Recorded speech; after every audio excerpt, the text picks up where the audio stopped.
Goeiemiddag,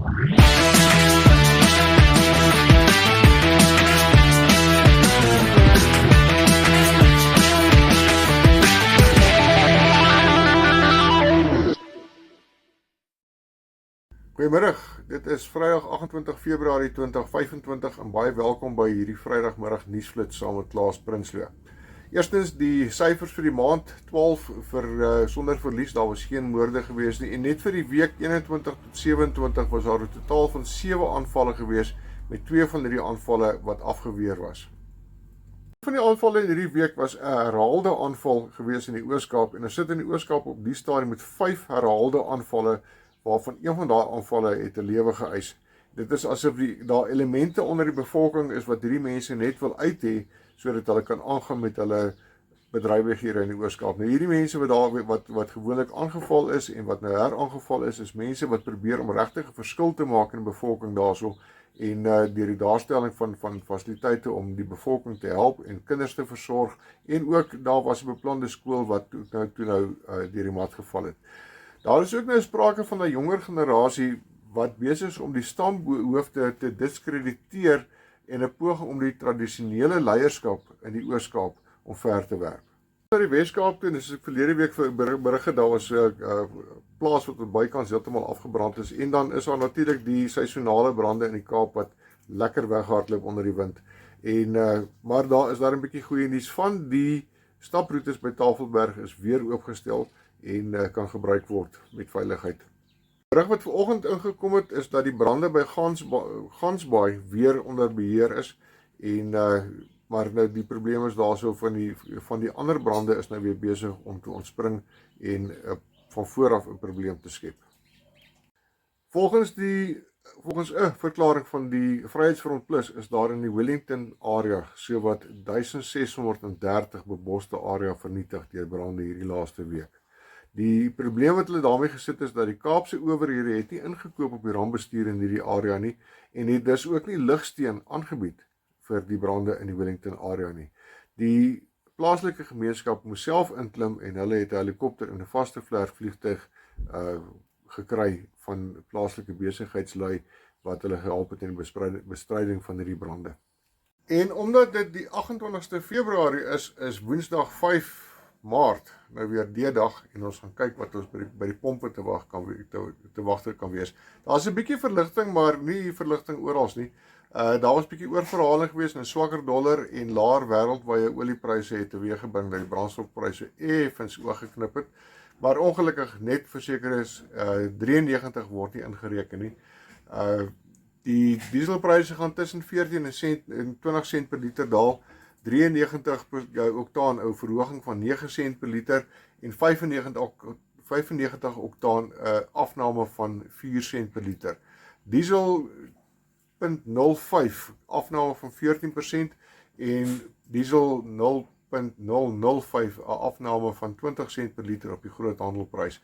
Parafin se afname is omtrent 4 sent per liter. Ons kan te wag te wees om vir 93 te betaal R22.16, vir 95 R22.41, diesel 0.05 R20.34 en vir 0.005 R20.45 per liter. Parafin is dan se prys behoort dan te wees R14.23 per liter.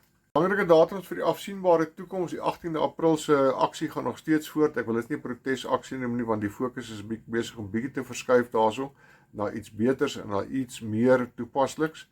En agter die skerms gaan die reëlings nog voort en sal daar met die tyd sal besonderhede aan die publiek bekend gemaak word en ook hierso op die Vrydagmiddag nuusflits.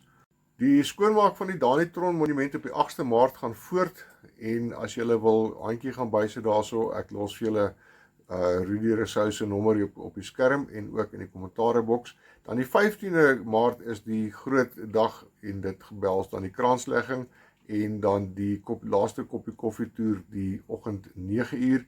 Daai kostes is R100 per persoon en R50 per kind. Dit is baie insiggewend en dit gee vir ons 'n idee van wat gebeur het die laaste dag wat Danitron op hierdie aarde was. En dan natuurlik, daar's die middag is daar 'n geselligheid by die monument self. Jy kan jou eetgoedjies en drinkgoedjies bring. Ek is nie seker of daar vure beskikbaar gestel gaan word nie, maar daar is ook 'n klomp kerktannies wat waarskynlik worsbroodjies en pannekoek en sulke goeders sal bedien.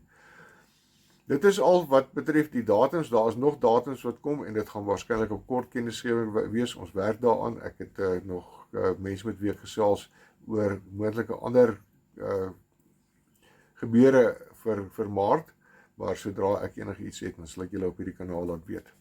'n Paar belangrike punte. As jy 'n voorval het op jou plaas, meld dit aan. Want dit gee ons die gereedskapstuk om daardie voorval verder te vat, te ondersoek, seker te maak dat die ondersoek sy volle siklus geloop het. Dit gee ons ook 'n geleentheid om tendense te bepaal en ook 'n geleentheid dat as die plaaslike polisiediens nie hulle werk doen nie, dat dit van die nasionale landelike veiligheidsportfolio komitee af opgevolg kan word. Daar het 'n klomp goeders op my tafel beland hierdie week. Ek is besig met te verwerk en materiaal in om dit vir julle te wys, julle te bring. Paar goeders wat kommerwekkend is, paar goeders wat party ouens gaan laat frons, maar aan die einde van die dag is dit vir ons almal se veiligheid om ag te slaan op hierdie tipe van tendense en wat die risiko's is aan party van hierdie goeders.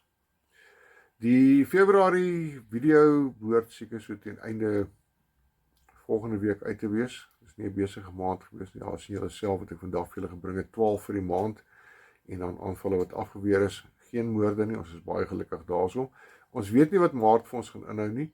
Kom ons hou duim vas dat dit vir ons vir Maart ook 'n stil maand is. Geniet julle naweek, veilig wees en check jou 6 uur. Bly gestrek. Mooi dag vir julle.